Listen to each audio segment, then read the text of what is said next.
Welcome to the Grappling Grappling Rewind Podcast.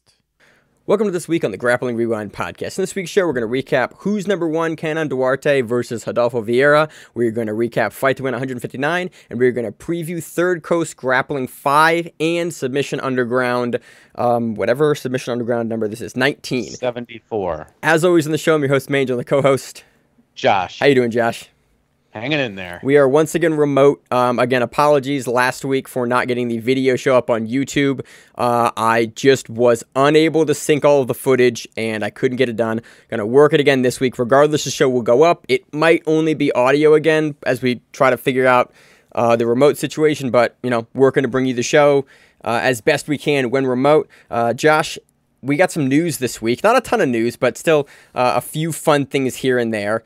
Spider has finally announced its event coming back. We knew this already, but spring 2021. They now have also announced the rest of the matches on that event, and they look like some good matches. Hell yeah. So Hokage's on there. They popped him in that. I completely forgot that he took one of the spots, so that's awesome. I actually am having trouble finding. Josh, you sent it to me earlier in the day, and I'm looking at the Spider Korea Instagram, and it has the blank matches. So, regardless, we've talked about it. We'll talk about it closer as it gets there in spring 2021. So it's still, you know, a number of months away at this point, but you know they're coming back, so that's cool. In other news, apparently the Guinness Book of World Records has given Mikey the record for fastest submission in a black belt finals. That previously Comprito had it was 17 seconds. Mikey got it a couple years ago, 2018, in 16 seconds, 16 seconds. And Josh is extremely skeptical that this actually occurred. Well, I don't think it's official yet. I think it's the IBJJF saying, here is this. This is what's going on now. Somebody beat that record, so recognize it. So that's kind of dumb. But regardless, it's cool that Mikey is potentially being recognized for the fastest sub. I'll believe it when he posts the Instagram over the plaque, but we all know that he got the fastest sub, so that's cool. Let's see what else. Oh, our top 10 show of the year is coming out in a couple weeks. Typically, we do that in the lull with Christmas. So the team is getting together all of our top 10 various things. It's always a show I love, so look out for that in a couple of weeks. Making our list, checking it twice. Got to find out, you know, what events actually happened. What actually happened this year.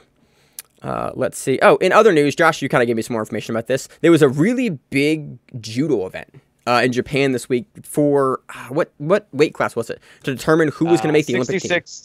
66 kilograms. It was for who was going to get the spot on the Japanese team for the Olympics whenever that actually happens. Allegedly going to happen at some point in the future. I forget who it was again. It was two guys. I watched the entire match. I think it's almost 20 minutes. It goes into golden score. Again, we used to cover judo, I think 3 years ago on the Grappling Rewind, right at the beginning, we covered judo, and then same time we covered sumo wrestling. We covered sumo for a year. We covered sumo for a good amount of time because you actually understood sumo, and both of us were not super up to date with judo, and we also realized that there was a enormous amount of judo to cover, and we just weren't spec'd to do that at that time, so we kind of stayed in our lane with just covering BJJ. But yes. You know. It's between Maruyama and Abe. And I think Abe took that via golden score via Wazari, I think. Yeah. Good match, really interesting match. Slower, definitely, but still huge high-stakes match. I think 400,000 people were watching that match live. The link to find it is still on Travis Stevens' Instagram, so if you go to Judo Silencer on Instagram, you should be able to find that. It's the link inside of his profile. Yeah. Also taking place this week, Ethan Krellenston he won an event that I kind of was flew under the radar, didn't know. Looks like TMS GP. It looks great. Ukraine. The production quality on it looks fantastic. So we're gonna probably they have a lot of people on it too, just not just local people. And then they were like, let's throw Ethan Krellenston in here. You know, there was a mixture of people. I think it was in Istanbul. I thought it was in Kiev, but Okay. maybe I'm just wrong. But regardless, I mean, it's the mission submission and event came out. YouTube, it is up under TMS League is the YouTube page. Event production quality looks amazing. I just came across it. I think Josh sent it to me this morning, so I haven't got a chance to watch the event, but it looked like it was produced really well. If you're listening to the show, go and check it out because it's cool to see like European promotions that have insane production value also featuring guys that we know. So we may talk about it a little more next week. But I just found out about it this morning, so definitely take a look at that. Other than that, Josh, do you have any other news? No, I do not. All right, so let's move on to the recap section. Moving on to the recap for who's number one, Kaynan Duarte versus Rodolfo Vieira. Josh, let's start off with this match. This was a 205-pound matchup, and what do you want to say? Where do you want to start with this? With the Kaynan match about how he just murked Rodolfo, like did not expect that at all. Like we knew Kaynan was good and we knew he was next level, but I expected it to be like I expected Kaynan to sub him. I kind of didn't mention it last week because I was like, I don't want to be wrong, but I did not expect it to happen this quickly and with this level of like opposition from Viera. Oh, he beat the shit out of him. Dude. Like that's not even putting it like lightly. He just beat the shit out of him. And what's funny is you saw it earlier in the night with Tye Ruotolo. It's like all of the Atos guys when it comes to like no-gi now are all doing these collar ties and like almost tie plum clinch where they're going, double hands on the back of the head and either trying to foot sweep or just like wrangle them by their neck, or they're trying like Russians or slide bys or things like that. And it's just like the level of stand up and like the style of stand up that we're seeing from Atos is super aggressive now. And just yes. in a way that it kind of was before, but I think we're seeing that aggressiveness with a refinement of stand up. And those guys are now super dangerous in the stand up. Like they can now transition off, and we're starting to see like collar tie wrestling in earnest from those guys in jiu-jitsu.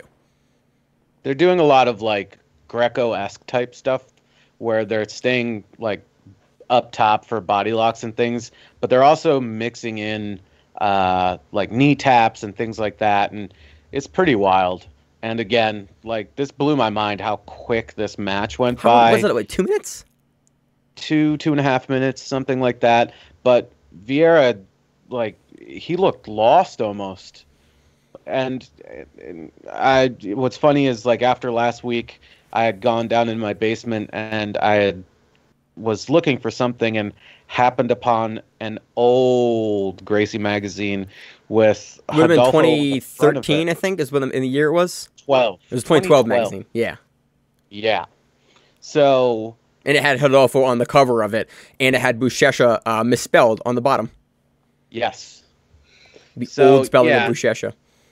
Seeing Rodolfo just get kind of like big brothered essentially was pretty wild. Yeah, so Kaynan is, dude, he's of the next generation, gets it done via like a standing rear naked choke. The sequence to the back to get the choke was beautiful. I thought he was gonna do the triangle from the back again. I was like, this is not about to happen. I didn't know because he was a little low, and I didn't know if he would climb up the back. But Rodolfo being kind of standing up in that way, I was kind of speechless. I don't have a whole lot. Like Kaynan just showed why he is one of the top guys in the world. Like again, your 80cc 2019, plus 99 kilogram champion. Few men in the world better than him right now.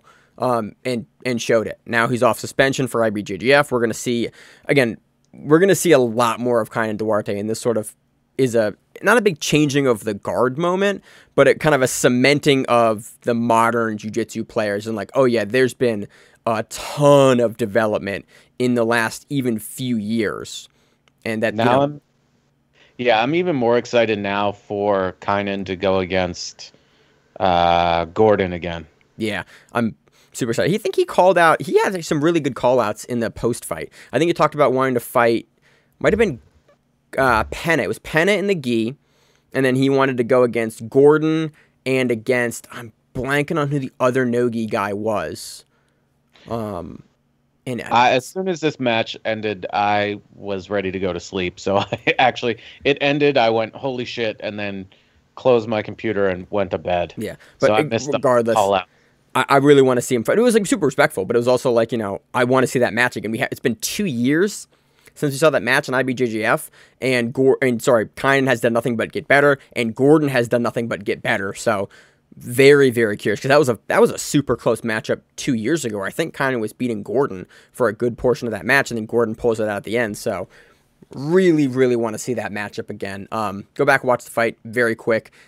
Really, one of the reasons why we're so hot on Kaynan Duarte is just because he's just so good. Let's move on to the co-main event, Josh. Yep. Kennedy Maciel defeating Geo Martinez by decision. Dude, Geo is, he seems like he would be very, very, not frustrating to compete against, but he reminds me a lot of a Sun Sao at bantamweight in the UFC, where he's just, he's beatable, but man, you are never going to look good beating Geo Martinez. Or in a match, he's just going to, he plays a game that makes it hard to work again. Because even the one time that Kennedy was able to really pass the guard on Geo, he settles position, he gets there, and Geo just slides, and does that really classic, brings his own foot into his chest, and then Geo breaks out of it. And then he's back in the guard, and you've got to pass Geo's really, really difficult guard again. And there was no point in time where you thought Kennedy was really going to start running away with the match. He was definitely on top, definitely pressuring more, and definitely had the initiative of the match. But at no point did it look like he was just going to run away with it. Geo has this way of slowing people down and putting them into his game and keeping it active enough with just enough submission offense that you have to be really cautious with overcommitting into his guard. And Kennedy did a really great job. He would see Geo's entry into the legs or into the arm or wherever Geo intended to enter, and he would stop the motion and he would work to completely shut down the position and then get out and then readdress the position. But as a result, you spend a lot of the match dealing with that. Then he has to put up his own offense in order to not lose the judge's decision at who's number one. And it's just a really strange dynamic to watch guys fight Geo. It's kind of the similar problem that Paulo Miyao had very recently against Geo Martinez, but Kennedy was sort of able to do more on the top positional work and actually get past his guard. And I think that's what wins him the match in my eyes. Josh, what's your kind of take on the match?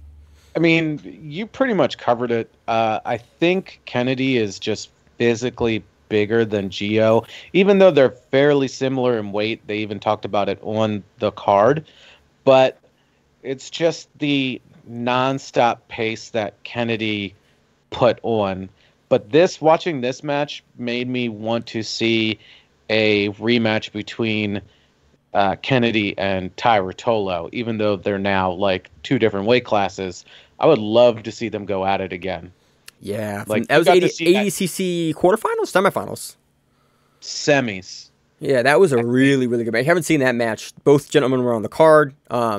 It's match worth going back and watching, especially with how much growth we've seen. I also kind of want to see Kennedy go against Mateus Gabriel again. I think he's gotten bigger as well, but that was that Pans match that he got broken in last year. But Kennedy again looks better and better. That was 2 or 3 years ago that match happened. No, that was that was 2019. Not last year. Yes, no. because we were curious to see if it would affect him at ADCC. I know. I think it was 18. All right, I could be wrong about this, but it's been a year. It's been 2020. It's just blurred everything together. We've also been doing the show for 3 years now, and I'm just getting 78 months of 2020. So basically. So, yeah, interesting match. Definitely on the slower side, but it was still really interesting to see the way that Kennedy addressed what Geo was throwing up. And a lot of guys will not be able to put up the level of offense when Geo throws this up. So it was really interesting to watch Kennedy be able to do that, because Geo is just a notoriously super hard guy to face. You can't look good fighting Geo, because as soon as you start to open up, he also starts to open up. So this match was definitely on the slower side, but from a technical perspective, very interesting to watch the specific ways that Kennedy was able to staple Geo's legs and just kind of methodically address Geo's guard to get around it. There was no flash to get around the guard. It was a very interesting technical match between both guys. What match you want to do next, Josh? Up to you. I'll keep on rolling with it. Let's talk about Roberto Jimenez versus Dante Leone. The Leone actually was the bigger man in this match, which kind of made everyone laugh. I think he was like 186 or 7 in the match, and Jimenez was like 185. Jimenez was 174. Am I that wrong? And Leone was like 180. Jesus, I don't know why I thought that was. I thought in the broadcast they said differently. They made a big point about Jimenez being like way under the weight limit. And I don't know if that's like Jimenez just like working on not only like cardio, but trying to be in just a smaller weight class than 185. Yeah, because Jimenez isn't like, neither guy looked like significantly outsized either way. This Jimenez match looked real lean. Yeah. Like just real, like not in a bad way, just like lean and ready to rock and roll. Yeah. This match, I'm super happy. Played out exactly like I thought it was going to play out, but Jimenez didn't get heel hooked.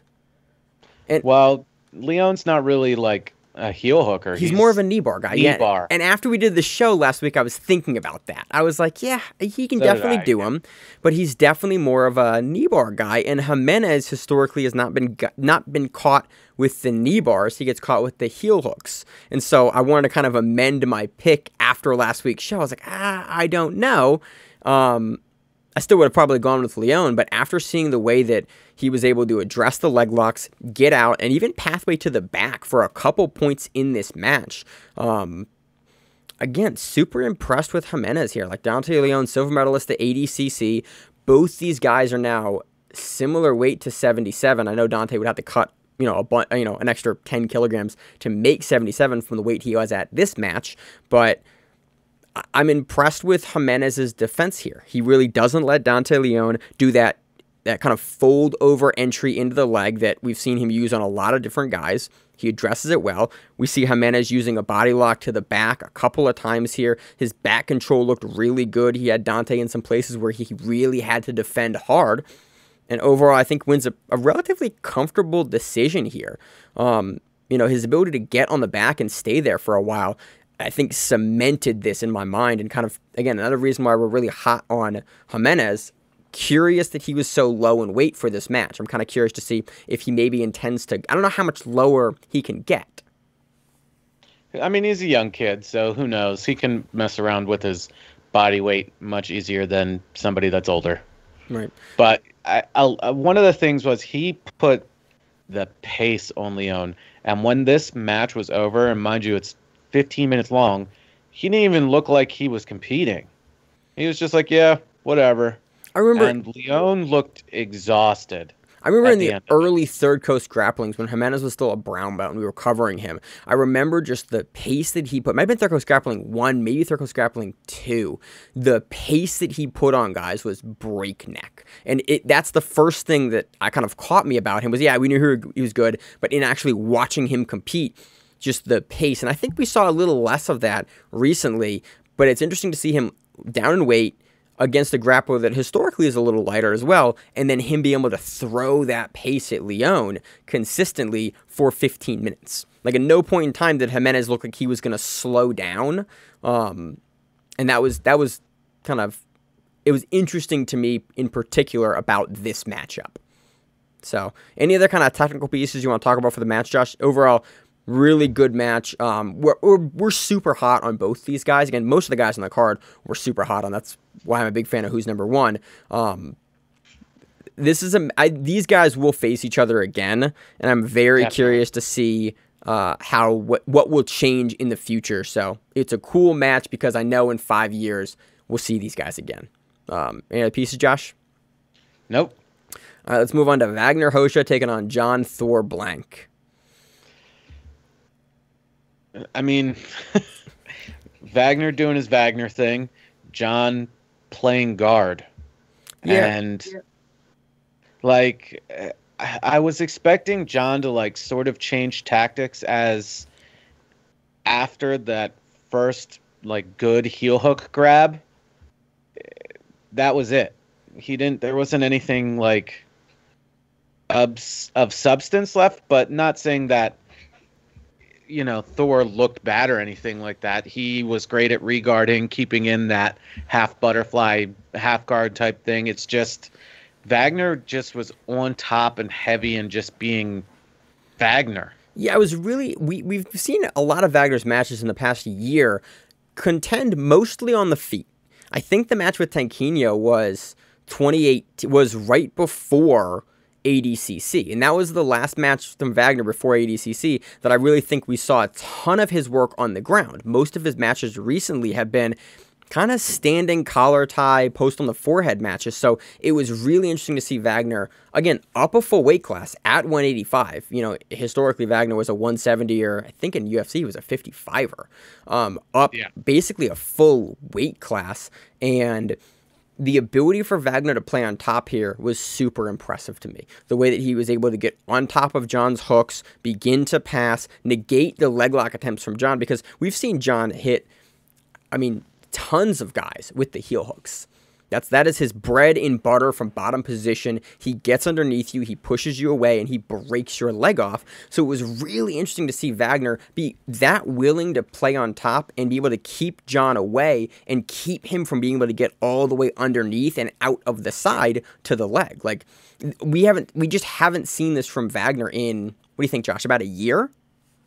Something like that, but he even said it in his post-fight interview where, he put on some of the Rona weight, but he started to enjoy having that extra weight to throw around, and him talking about going, fighting up in weight more, fighting in absolutes, doing things like that. Like, that's exciting. The thing is, like, I don't want it to be a boring, like, head slapping match. I still want to see like 155/170 Vagner just mercilessly attacking, just bigger. Yeah. Again, I'm curious to see if that'll kind of change the style of grappling that he's going to do, because in the contrast to the last year of Vagner Rocha that we've seen, this match was pretty different. He was imposing a heavier game plan here, and that's not something. We sort of saw him do a little bit at combat jiu-jitsu, but he had the strikes there, and that would have been 2+ years ago at this point, was when he won combat. Actually, yeah, closer to 3 years, honestly, because that would have been at the old house for me.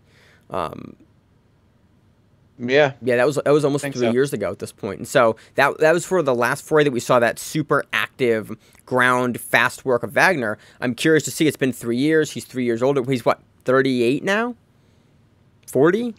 40. I think he's 40. He's getting up there. Like, I'm curious to see if we're now going to see him kind of not rely as much on that fervorous pace that he's sort of broken guys with, constantly attacking, and more so get a little bigger and begin to play a different game as he gets older, because he seems like a guy that still definitely wants to compete. Like, both his son and his daughter, Jasmine Rocha and Achilles Rocha, are both featured on cards very frequently with him. It seems like he's a guy that really enjoys competing and enjoys the process, and so maybe this is something we're going to see him change in the future, continue to stay at 185, and not necessarily, like, we're going to see him change his style of grappling. This was, again, a really interesting match because it's not something we've seen from Vagner Rocha in the last couple of years, so very, very impressed with Rocha here.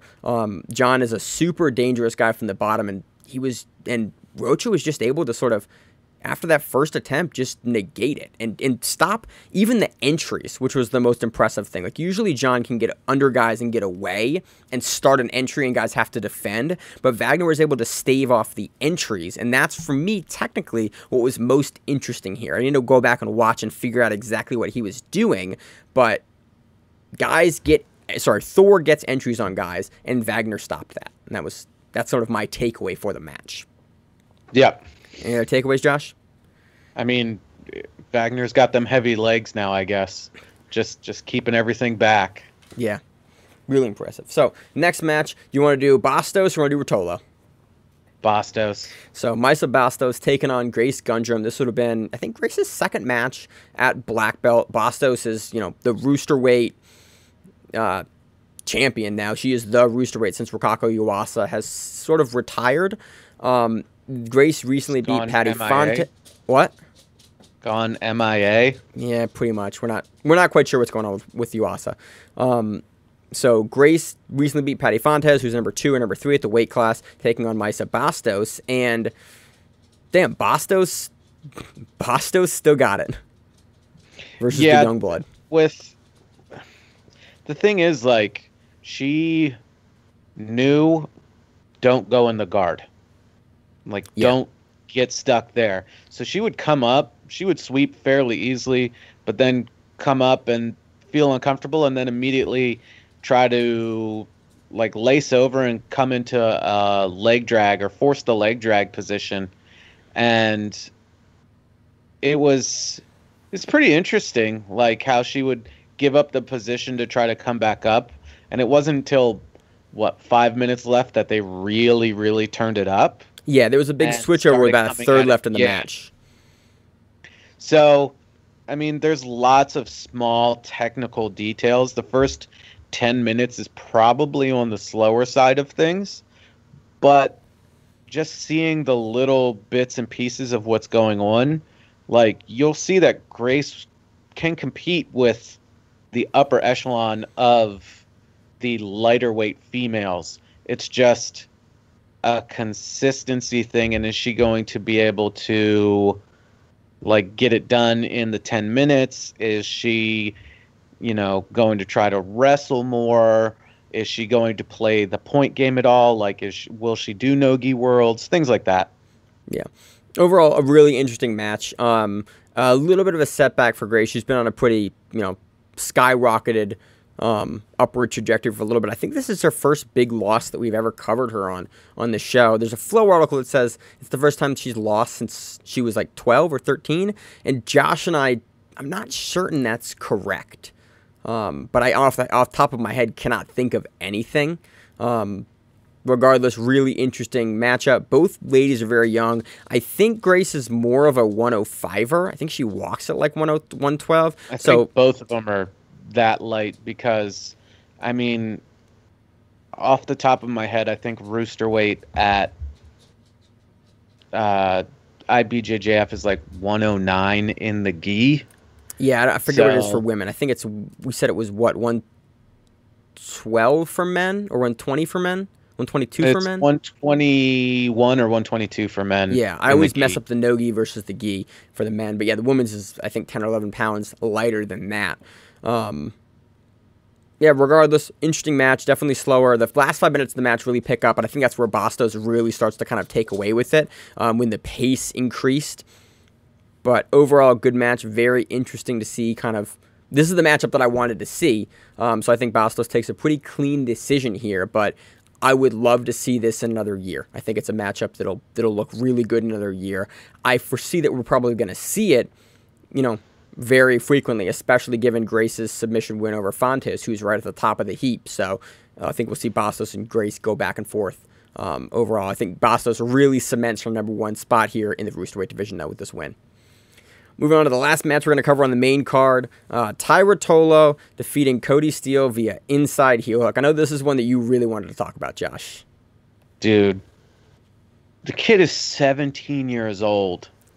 Like, one of the things was a few hours ago. It's 5:50 right now, p.m. on Monday, and probably about 2:30 p.m. I was watching the match again, and one of the questions was, I wonder what Tye Ruotolo's ape index is, because his fingertips seem to touch below his kneecaps. If you don't know what an ape index is basically the measurement of how long your arms are versus your body height.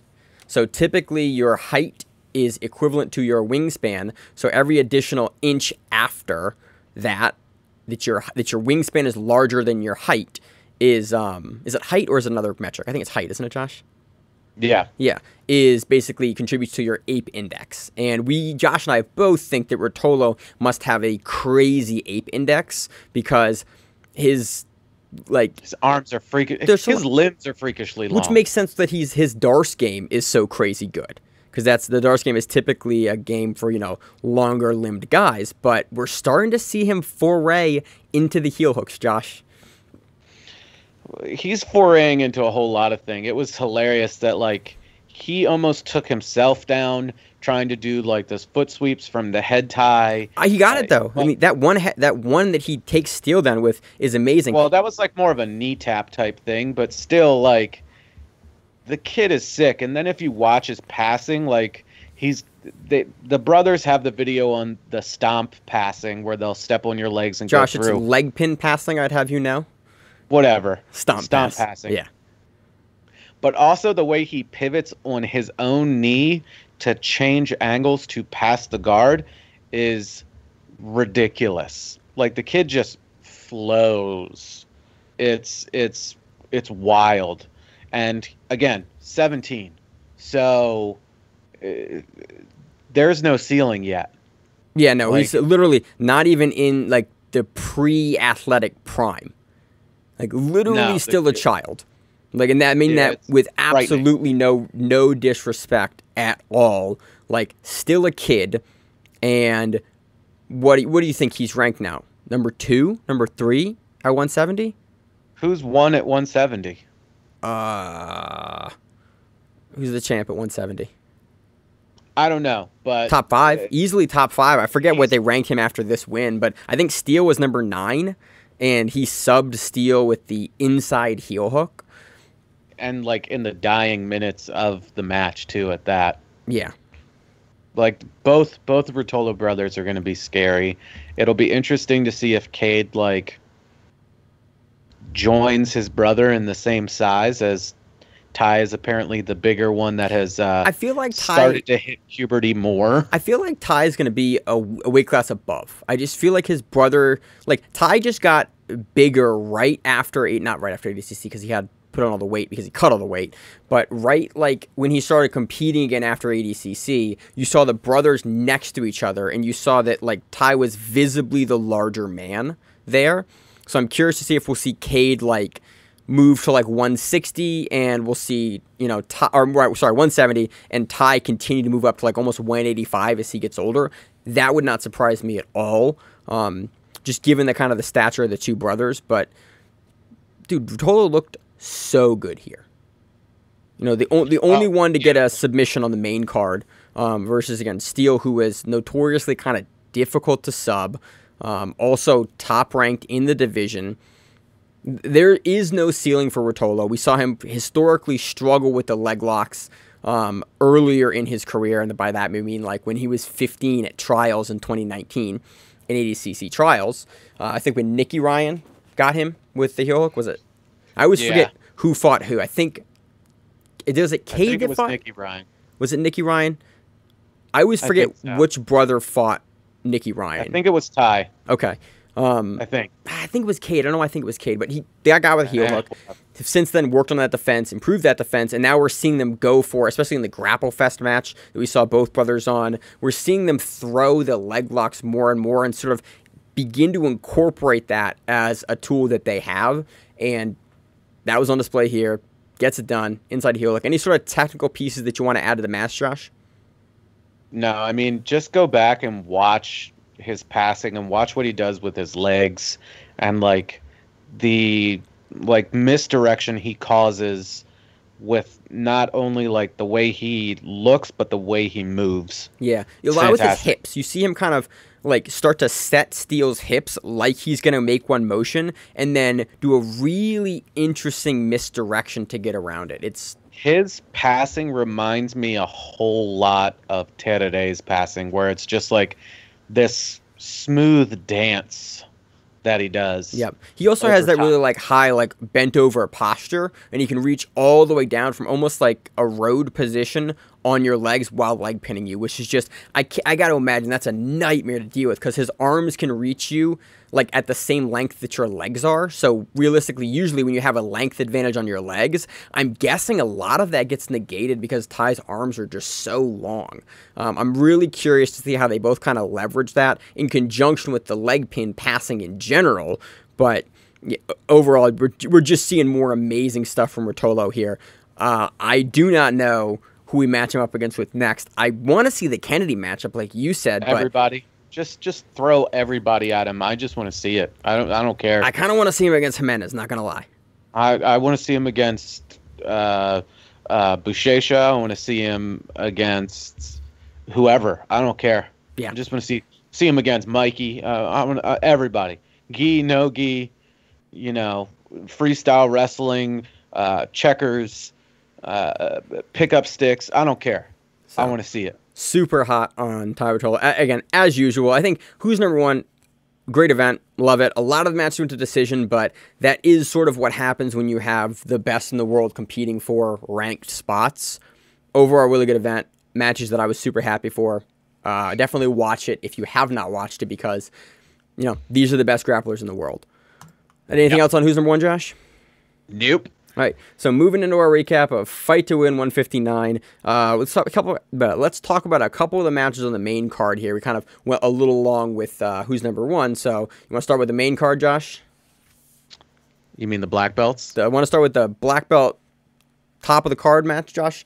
Devontae Johnson defeated Guilherme Augusto via decision. This not match a very exciting affair. This match looked a lot like Devontae's match with Patrick Gaudio at BJJ Bet.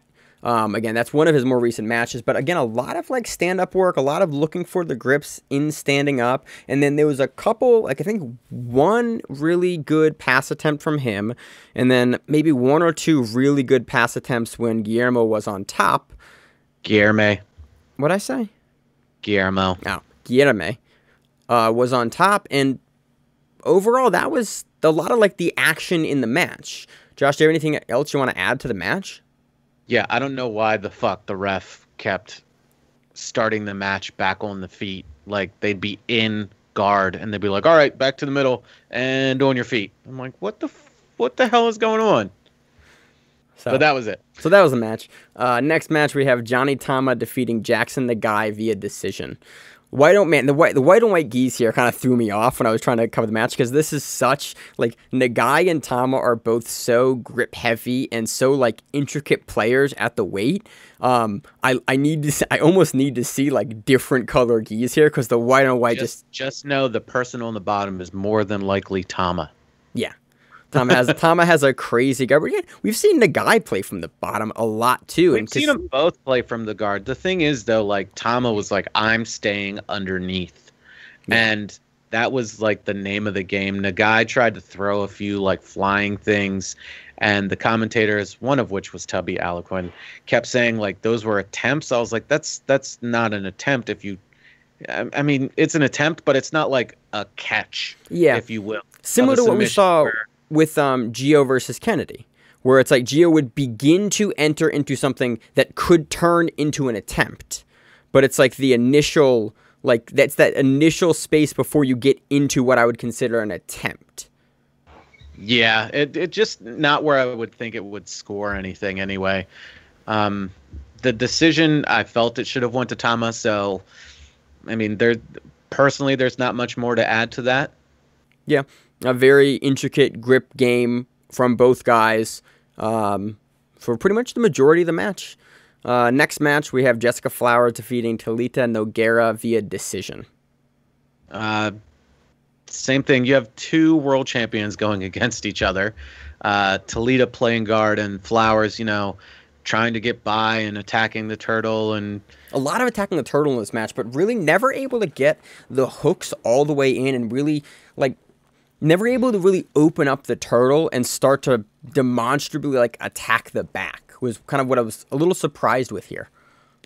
I mean, Talita's no slouch, but it's just, it was just you've got 1 and 1A essentially, where it's you've got people that are amazing and sometimes it's hard to finish when they're of just about equal skill.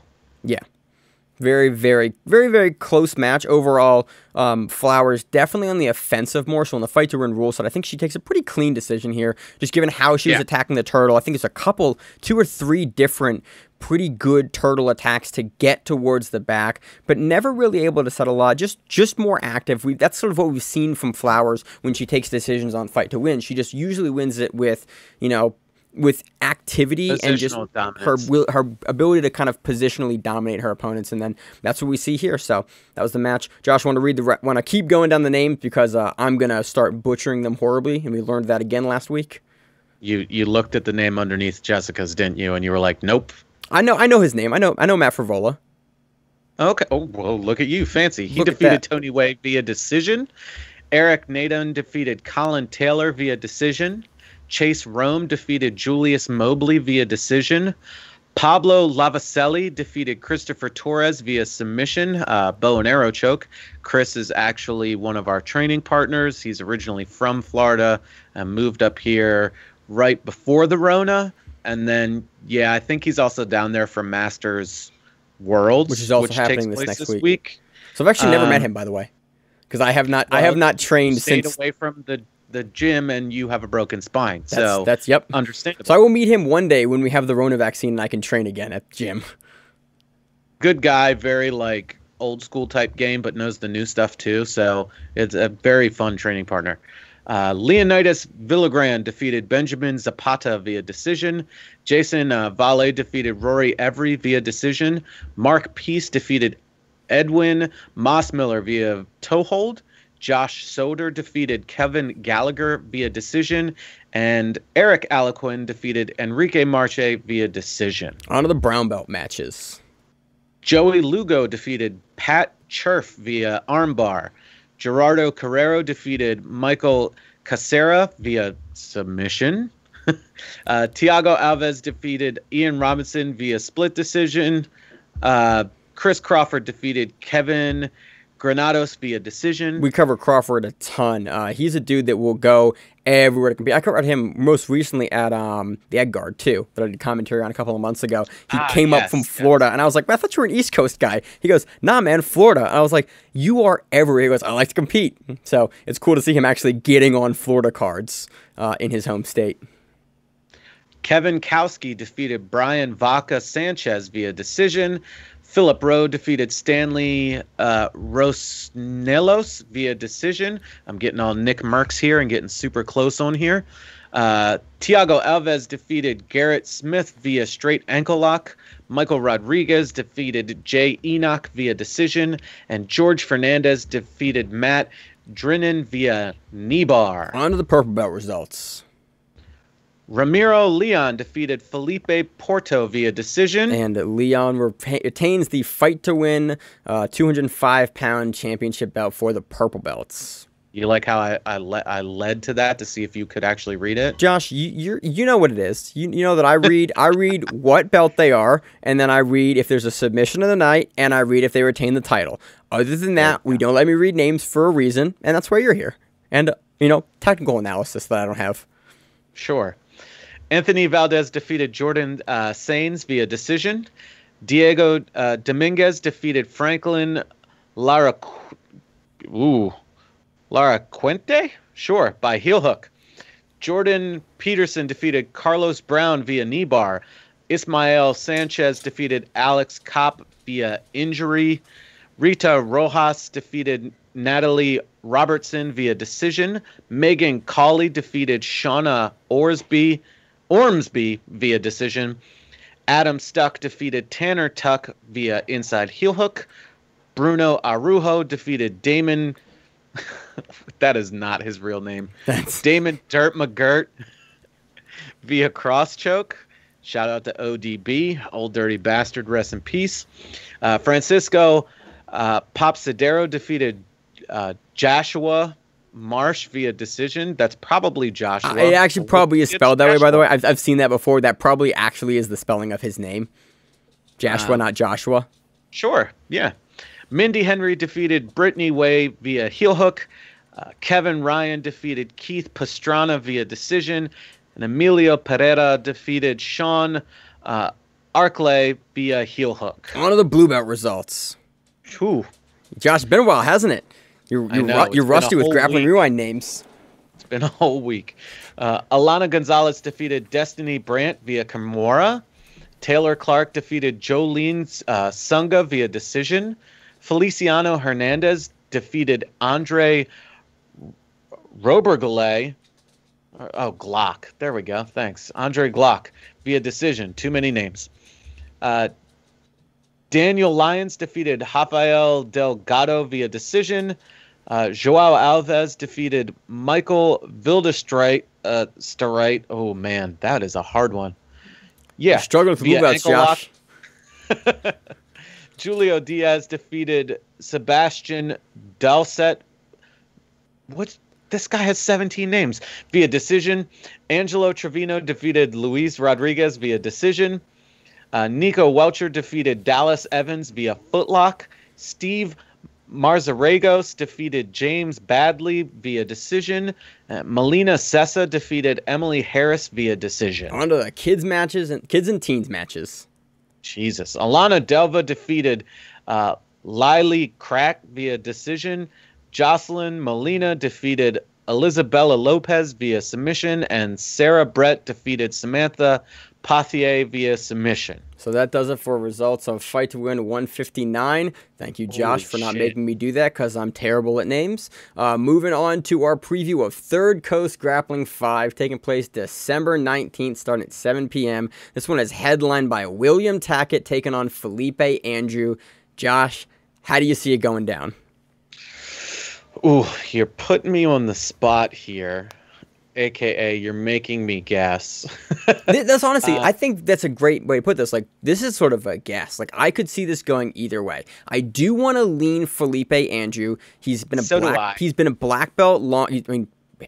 Tackett's not a black belt yet. He's been a black belt longer. He has a little more depth of experience. We've seen him just not punch up. We've seen him sub like the upper echelon of guys this year. The Keenan sub at Euros, the Hulk sub at one of the earlier Third Coast Grappling Kumites, the footlock sub over Jimenez at Pans, and I think also at Third Coast Grappling. Like, Andrew is a dangerous grappler. And again, so is Tackett. Like, I'm not going to take anything away from Tackett. It would not surprise me at all to see a Tackett victory here. I just think Andrew has a little more... He has a little more experience. Against higher level people. Yeah. Not saying that, again, Tackett hasn't gone against high level people. Yeah. I just think Andrew has a little bit more? Larger pool of experience with high-level black belts. Yeah, and it's something I think that we'll see Tackett in a year here probably have very comparable experience to, any competitive black belt, but he's, again, still a brown belt. But we've seen him beat so many guys. Like, he's won so many. He's won, like, Jits King. He's won Third Coast.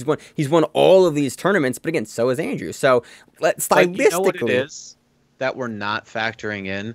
That a lot of those wins... For Andrew have been in the gi, and this is a no gi match, which Tackett, while is a great gi competitor, we've only covered him a couple of times. Fantastic no gi competitor. Yeah, he really is a fantastic no gi guy. But again, some of the Andrew wins, most of the big wins have been gi. In the gi. Was the Barbosa triangle in no gi? For some reason, I think that was no-gi because I think I could see Barbosa's wrist when he popped it through. I think that was one of the earlier Third Coast Kumite 4 or 3. It might have been. I'm not sure. I want to lean Andrew here. Go Felipe Andrew, but I would not be surprised if Tackett takes I want to go Andrew here, but super unconfidently. Again, just like, for instance, we look at Tackett versus Tex Johnson at BJJ Fanatics last year. And then you look at him versus Tech Johnson in, I think, Subversive 3 or 4 this year. Like, world of difference. Like, he looked good against Tex the first time, lost in overtime. And then I think he submitted Tex in their He's remake. Also bigger now, too. He's much bigger, so, like, the size discrepancy is not there. Again, I'm going to pick Andrew here, but super unconfidently. Tackett's a guy... Actually, the other thing about this match is both guys can play spoiler. These are two guys that we have picked against in the past that have like, oh, cool. I thought he was going to got the first round, and he's in the finals now. So I love this matchup because it's super hard for me to pick. I can see both guys definitely playing a lot of footlocks here. Andrew is super dangerous and finishes extremely quick. I think Tackett... Footlock. He's got a great squeeze for the footlocks. I think Tackett is definitely, I'm not going to say more measured, but he wants to get a little more in place before he starts cranking on the footlock, and I'm kind of concerned how that's going to go with Felipe Andrew, who was notoriously able to finish footlocks in what would sort of be termed as out of position, but in a way that he can finish them. He has a special ability to finish unorthodox footlocks that we quite haven't seen from Tackett. Tackett likes to lock a position down, but we've seen him crawl up the positional chain a ton. I foresee this being a leg-locky battle that both guys are perfectly willing to initiate. But it wouldn't surprise me to see, this be a guard battle either. Both guys can play either way. I just see them both seeing their area of strength as being the leg lock game. What do you think, Josh? Think the same thing?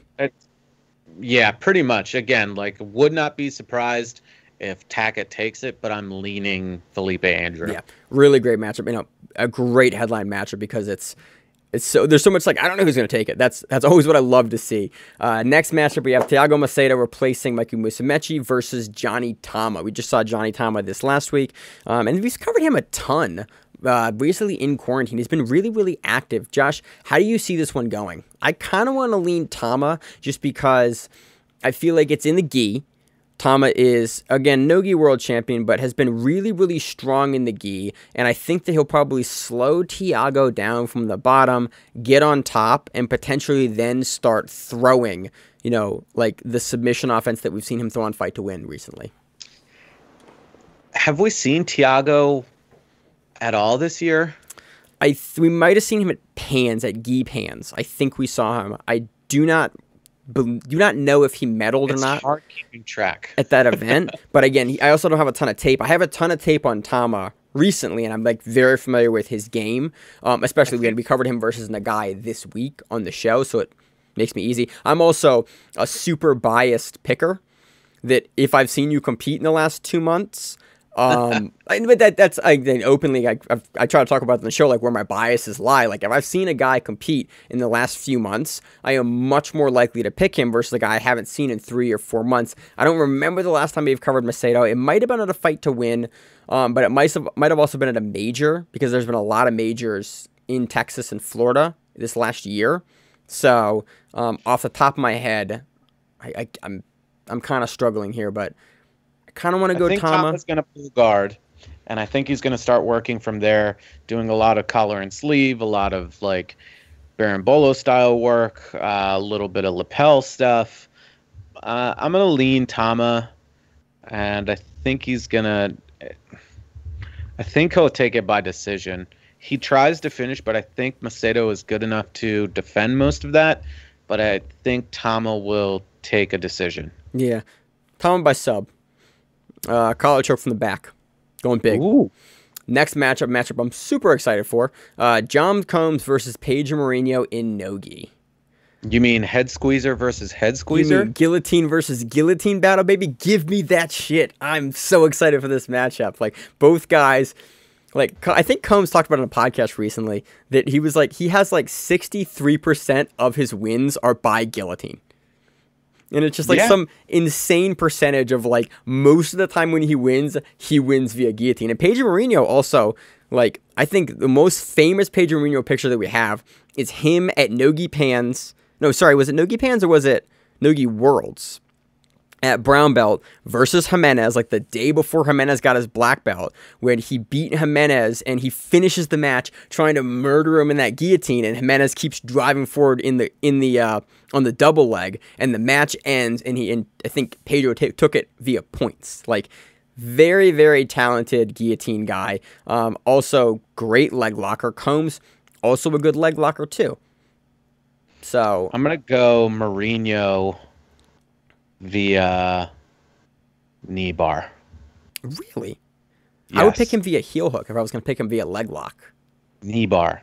Really? I think Combs is savvy enough and been attacked by enough people heel hook wise where he'll be able to stop it. I think Mourinho is going to transition over top and try to finish with a knee bar. Let me come back to this one because I'm super on the fence. Again, it's a guillotine matchup. Like, I've been looking at this for weeks and weeks and thinking about all the different like ways it could play out.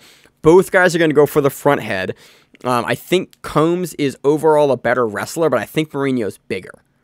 And so I'm curious to see how Mourinho will leverage his size against Combs. We've seen Combs fight up in weight a ton. Like, he's a guy that I always think is much, much bigger than he is, even though, like, I think he can get down to 55 or I think he's done 65, but I don't think Mourinho's getting down to 55 unless you take a leg off. So I'm curious to see if Mourinho's going to be able to leverage that size advantage, although Combs is going to have more experience. You know, I kind of want to lean Pedro here via guillotine. He's got a crazy squeeze, and I think he's going to be bigger than Combs here. And I think although Combs will get good work in early, I think Pedro's going to have to fight out of a deep guillotine early that'll look like really close to being finished, and then he's going to come on top and threaten Combs, and then just like know he has to get Combs out because he can't get caught again. And so I want to lean Mourinho, but very barely. I could see Combs catching him in a guillotine early because Combs is super dangerous with the front headlocks early. Like, the first time he gets you, a lot of times he's snatching guys up.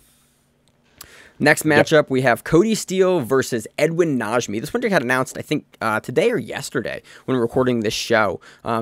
Steele was originally going to fight Vitor Silveiro, but that got replaced with Edwin Najmi. And honestly, like, I'm pretty amped about that matchup. I think that's Silveiro and Najmi are teammates now, so they are, aren't they? Great replacement. Yeah, it is a great replacement.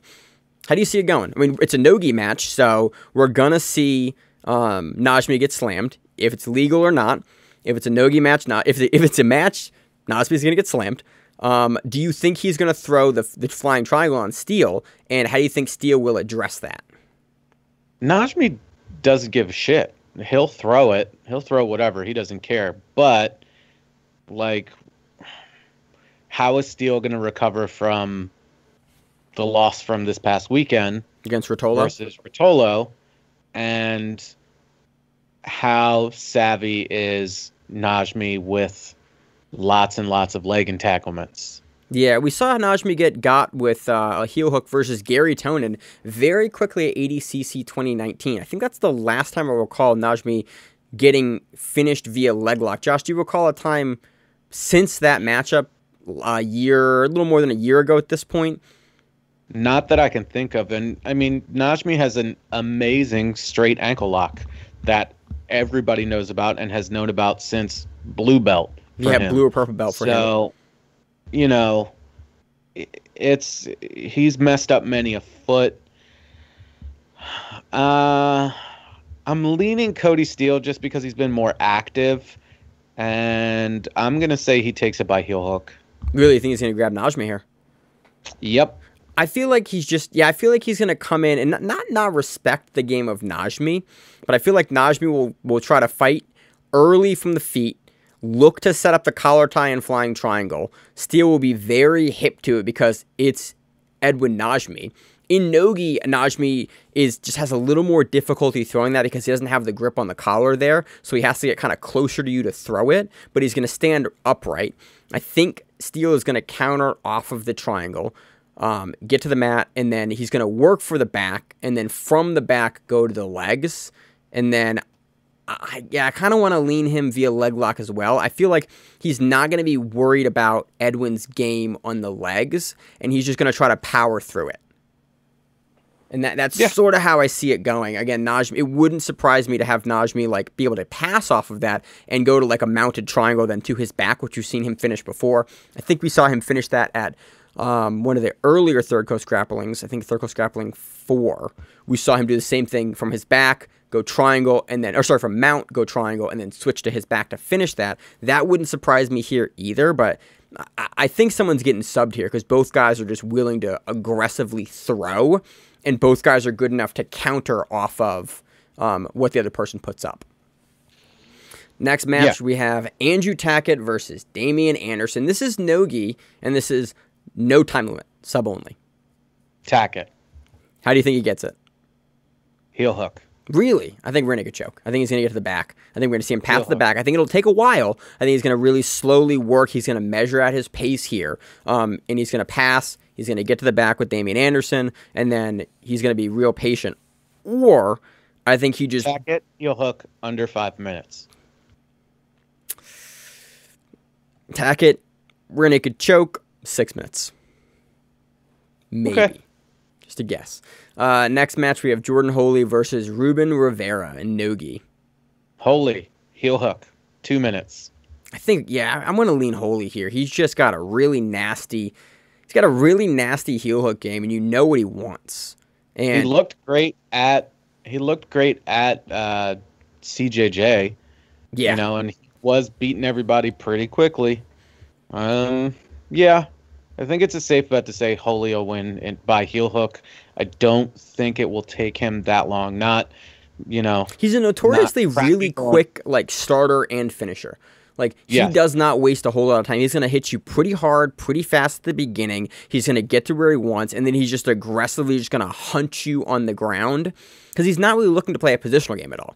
Like, he can definitely pass. We saw him versus Marvin Castell, like, pass and, like, do, you know, positionally aggressive work at one of the earlier Third Coast Grapplings, but I just feel like for this one, he's not going to be incentivized to play for the position. He's just going to be looking for the sub. Oh, Third Coast Grappling is points.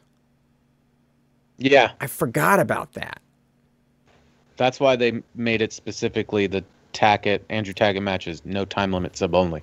Right, and so in my head, Holy's game leads him to getting into better positions, so I don't think Ruben Rivera is bad. I just think... The style of game is like you have to defend someone who only wants to enter a specific way and enter really, really aggressively and really, really quickly. And unless you can just get away from that, and Holy has a specific game that makes it hard to get away from that, you know, he sort of invites guys to play his game because he tends to make a lot of space because he wants you to come in. And then when you start to come in on him, he gets underneath you and starts to wrap you up really quickly. And so it's a really nice deceptive game, and that's why I like watching Holy, because it seems like, oh yeah, he's going to get past here, and then he just kind of, like, he redirects the space and gets underneath you and gets really deep on the legs, and then when he finishes, he rips legs. Yeah. So I kind of want to lean Holy by heel hook. It's probably 3 minutes, 4 minutes maybe. Again, Rivera I could definitely see shutting down and playing a positional game on Holy, but Holy only needs one really good opportunity. He reminds me a lot of like Thor's game, where if you let Thor get underneath you, you really have an uphill battle there. That's kind of why the match with Vagner was so impressive, because Vagner on top with Thor underneath, and he wasn't able to get the entries going. So I think a similar dynamic here. I want to lean Holy and lean Holy quick with heel hooks, but I can see Rivera playing like a nice top pressure heavy game for the match. Josh, what do you think about the next one? Do you want to keep going, or do you want to just read them through? Let's just read the rest of them through. Ricardo Evangelista versus Guillermo Augusto in the gi. Christian Guzman versus Andrew Alexander no-gi. Bruno Matias versus Adam Bradley in no-gi. That'll be fun. Big fan of Bradley. Recent black belt Atos. Again, so ever since he hit the reverse scorpion deathlock, that step over Kimura from like the Keisugatame, I love watching Adam Bradley. He just is a super aggressive finisher. And then we have Robert Ezell versus Justin Rennick, also no gi. Yeah, we've covered Justin a ton. From top to bottom, this will be a really exciting card. Yeah, it looks really good. Third Coast, I mean, the numbered Third Coast grapplings are always bangers. I'm excited. There's also a lot of like younger talent on here, which I like. It's a lot of guys that can really make a name for themselves off of like big wins, and I think it's a lot of guys that really fight to make that name off themselves. A lot of Texas grapplers as well, and I like that Third Coast really showcases a lot of the Texas talent down there, because there is a ton of it. So look for that on December 19th. Should be a really, really fun card. Taking place on December 20th is Submission Underground. Submission Underground 19. We are back to a lot of MMA fighters on Submission Underground, but some actually really interesting matchups here. I'm not certain Josh, who is still on this card and what has been changed. We have a title match between Satoshi Ishii and Mason Fowler. I foresee What Fowler. a stupid matchup. I foresee What a Fowler stupid matchup. taking this quickly. We have Felice Spencer versus Amanda Lowen. Amanda Lowen, I'm probably going to pick here versus Spencer. We've seen her, I think, defend the title a couple of times versus stiff grappling competition at SUG. We also have Rafael Dos Anjos versus Donald Cerrone. What do you think about this one, Josh? While Cerrone is really good on the ground for a striker, Dos Anjos is like a legitimate black belt underneath Gordo, has a great half guard game, has great bottom and top positioning. I see Dos Anjos just taking it. Maybe not submitting him, but definitely taking it. I wonder if this is going to be the 5 minutes and then overtime. With SUG, I don't really want to talk about overtime because it's not as interesting to me. Yeah. But I'm curious. I see a lot of these matches going to overtime. I'm very curious to see where RDA and Cowboy will decide to really start the overtimes here. But I see RDA being really aggressive on top, but I see Cowboy maybe being able to retain the guard or retain the half, because I think RDA will probably settle for top half. But when they go to overtime, do you think they choose the arm or they choose the neck, Josh? I think for the MMA guys, they're going to choose the neck. And then both guys are going to defend, I think, for probably the majority of time, and maybe somebody might escape.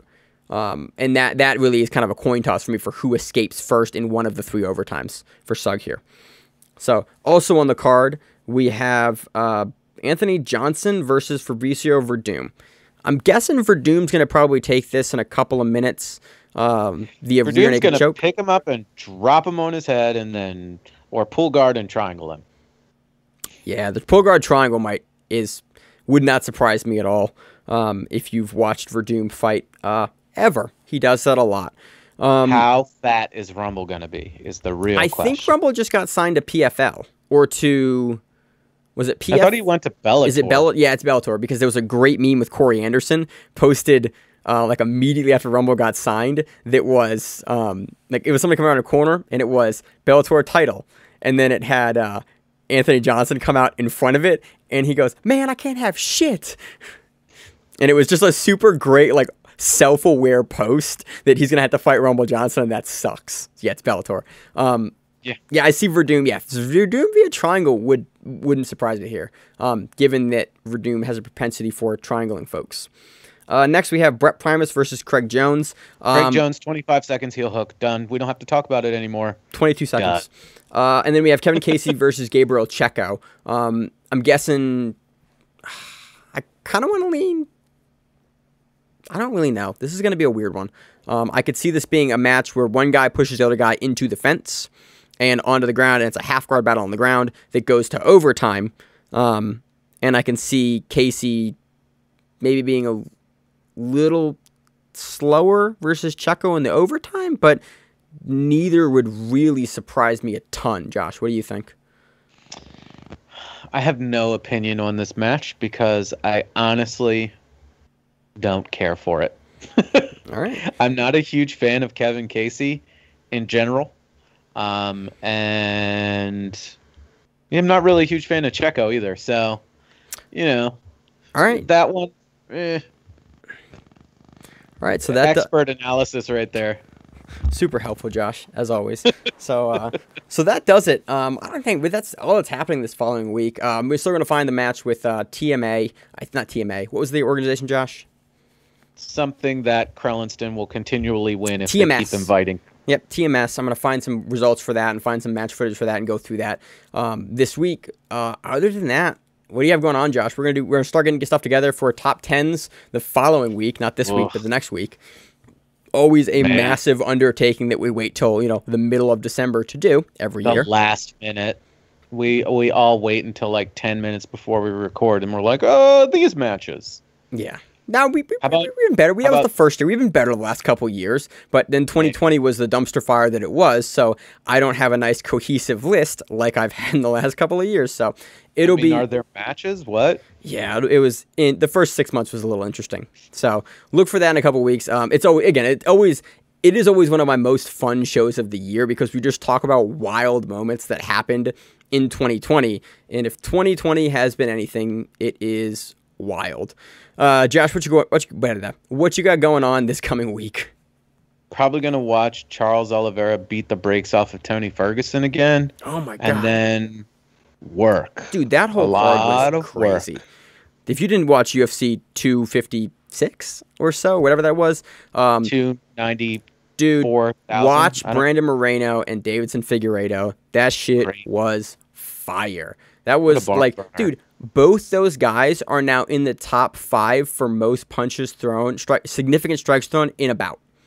They beat the shit out of each other. They did. It was amazing. And it was like, oh, that was a really, really good fight. And I was texting my buddies, and he was like, this could be a draw. And I was watching with Rachel. I was like, oh, my God, this could be a draw. She goes, okay. And she was just watching the fight and just not nearly as, like whatever. Who engrossed cares? as I was. Just enjoying honestly, these guys punch each other. Watching Charles Oliveira take on Tony Ferguson here and kind of grapple him the way he did with that disgusting broken armbar at the end of the second round. Yo, he just beat the shit out of Ferguson at like everything. Now I want to see grappling, wrestling. He out-wrestled him. Yeah. Now I want to see Bronx in Copa Podia again.